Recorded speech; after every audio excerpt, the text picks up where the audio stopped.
Kansas City Chiefs' Super Bowl parade turned into another reminder of the state of America. No. Oh, we tackled him. We tackled him. Yeah. When we tackled him, the gun came out. You're good. Who's the other guy? Back up. Hey, I got the gun. Hey, I got the gun. You filming this? Yeah.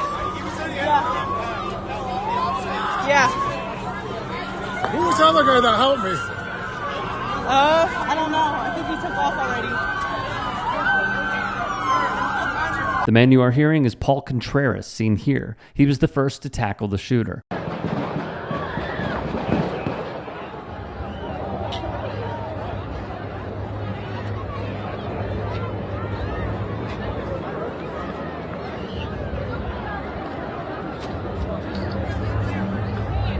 In Kansas City, the BBC was alive when the shots were caught by their microphones and cameras.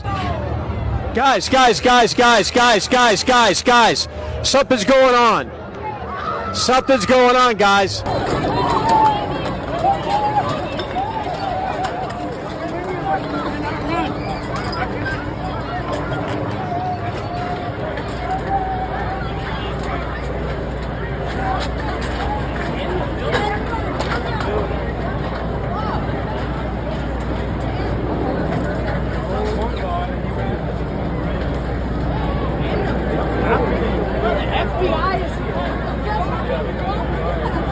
Remember a story we did on Missouri Republican Chris Lonsdale, who sat in a hearing on a bill he was involved with and did not have a single answer on the details of said bill? This clown would tweet in the aftermath, "Had a great time at the Chiefs Super Bowl parade." A great time? And we were supposed to be talking about the celebration as the Chiefs had their Super Bowl parade, but it was marred by a shooting.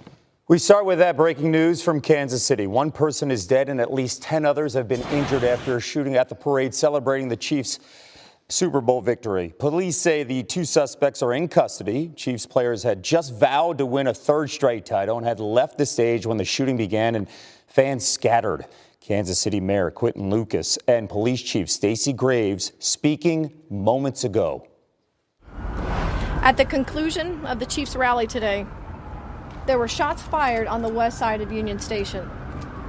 Immediately, officers responded to the area, took two people into custody, and also immediately rendered life-sustaining aid to those victims.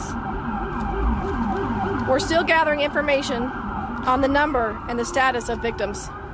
But like I said, we know that one of the victims is deceased. This is why Lonsdale saying he had a great time was bullish but intentional.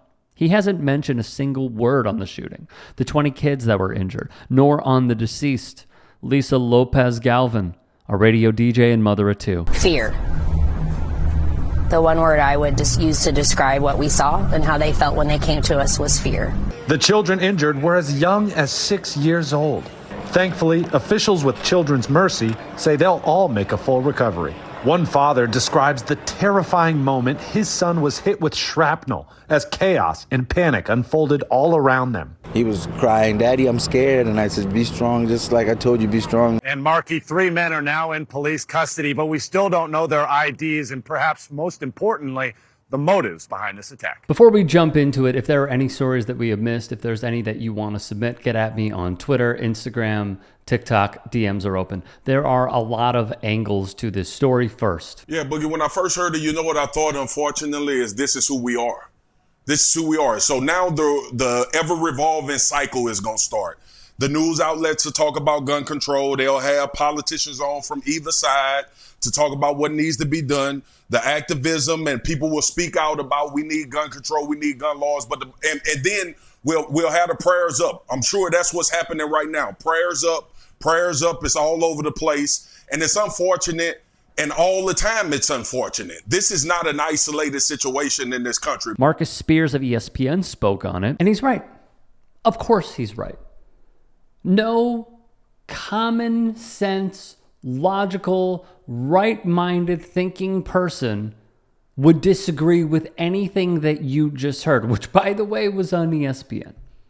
But when it comes to this issue in particular, there are many people who have simply left a paper trail of receipts that were fairly easy to connect. This is Mike Parson, the governor of Missouri.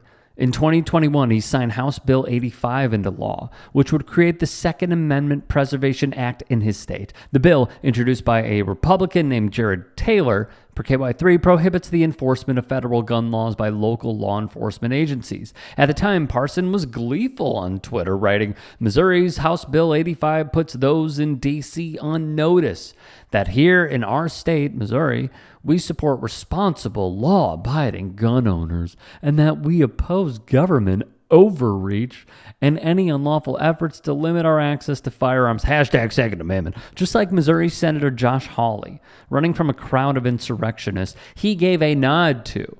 Parson is alleged to have done the same when he got, involved in the parade.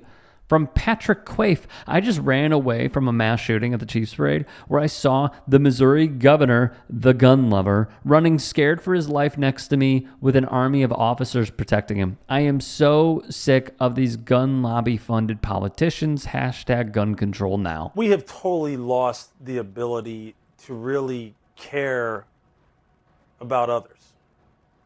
How else do you put this? Like in this instance, a parade. Okay, look, juxtapose what is happening there with what was maybe going through the mind of someone who commits this kind of act. Everyone there is there to celebrate being around one another in the name of the Kansas City Chiefs and their Super Bowl victory. Juxtapose that with someone who goes there armed with a gun and then makes the conscious decision to use that firearm to take another person's life. I mean, what in the hell how could you get something so polar opposite in terms of the people who are all congregated there? We'll hear people say, well, it's not the guns, it's the people. It's not the guns, it's the people, you know? Okay, I've heard that so much that I don't even really know where to go with that at this point.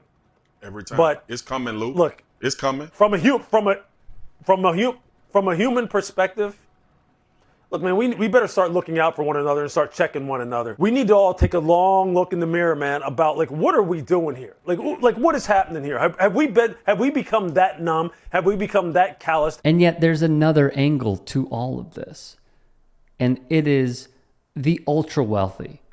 It is those who put people in positions of power so they have the constant flow of revenue streaming to them, so they could get another yacht, so they could get another jet, so they could travel the world on whatever means they deem necessary. And that is where I introduce all of you to the Hunt family. Look at that number. This is via Forbes. They are worth over $24 billion with a B. You know what they do? Aside from being, involved in oil, and there's even a minority stake in the Chicago Bulls that runs in this family, they own the Kansas City Chiefs. Who are some of the politicians that they have decided to fund? They have given almost exclusively to Republicans such as in-state Senator Josh Hawley, Rafael Cruz of Texas, Marco Rubio of Florida, Ron Johnson of Wisconsin, and many more. What do they all have in common aside from being Republicans and MAGA Republicans? They were leaning pretty heavily into January 6th. From every town, what else do they have in common? Rubio, Hawley, Cruz, Johnson, and many, many, many more conservatives benefit from the gun lobby, accepting legalized bribes, because that is how our country has been set up, to do their bidding in the Senate. And from 2010 to 2022, I need everyone to pay attention to this. It is not just the NRA, all right? The National Shooting Sports Foundation gave away the ball game.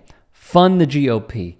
Fund them and fund them and fund them to do their bidding.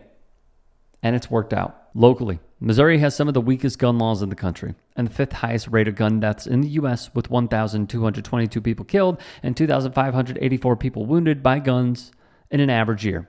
More from every town. Missouri lawmakers repealed the state's background check law for all handgun sales in 2007, making it easier for individuals with dangerous histories to purchase guns without a background check or permit, according to the Star. The state's firearms death rate has increased, 58% by 2019. And yet in 2016, state lawmakers passed permitless carry, despite objections from law enforcement allowing people to carry hidden, loaded handguns in public without a background check or safety training.